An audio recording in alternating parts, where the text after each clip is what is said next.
That's right. CNN military analyst, retired Lieutenant General Mark Hertling. Good morning, General. And I'd like to start by just getting a reaction to what we heard today from President Putin. Your reaction to his speech, and then also, I think really the big news from that speech this morning, which was that Russia was going to be pulling out or not participating in the New START nuclear treaty. How do you view that bit of news in particular? Do you view it as, more symbolic? Or does it have some real teeth? Well, yeah, good morning. 20 minutes later. Congressman Andy Biggs, Republican from Arizona, joins me now. Congressman, look, we'll get to the border in just a moment, but I really want to ask you about the news that we just received, that China's leader Xi Jinping will travel to Moscow, meeting Putin in coming months. It sounds like they're ganging up against America and Europe, escalating the tension that's already there. What do you think President Biden should do right now? Well, I think what Biden should do is what he should have been doing all along, was urging a diplomatic solution to the dispute between Ukraine and Russia. He has failed utterly to do that. Instead, is at every turn ratcheted up, going to Ukraine, offering another fight.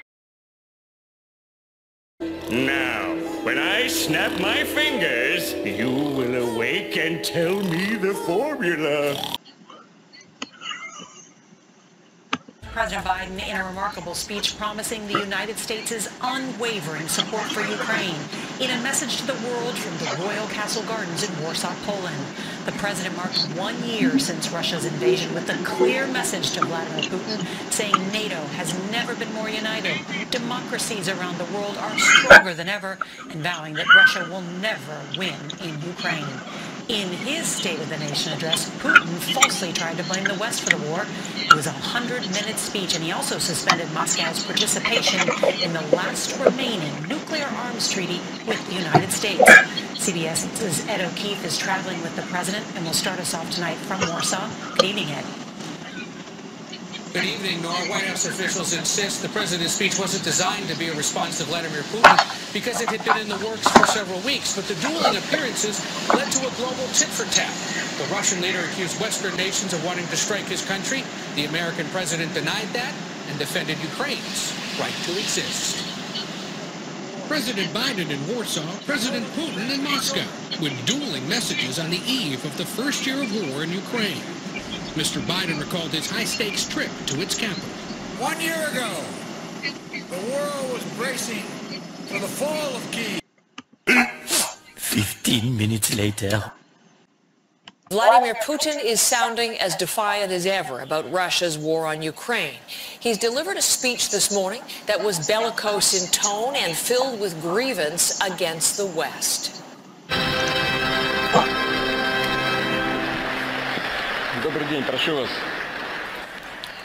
Putin's speech to the Russian Federal Assembly is billed as his State of the Union address. It's supposed to be given annually by the Russian president, but Putin pushed back the date from late December.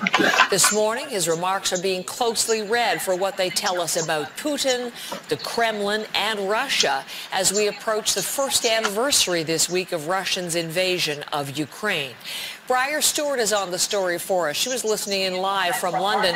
Putin spoke for nearly 2 hours, Briar. What are the main highlights of his speech? What did he say?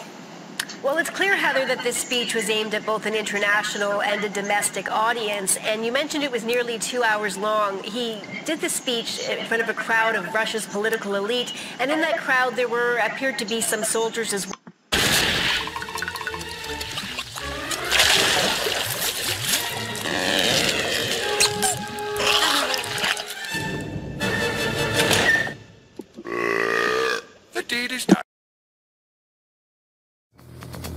This is how legends are born.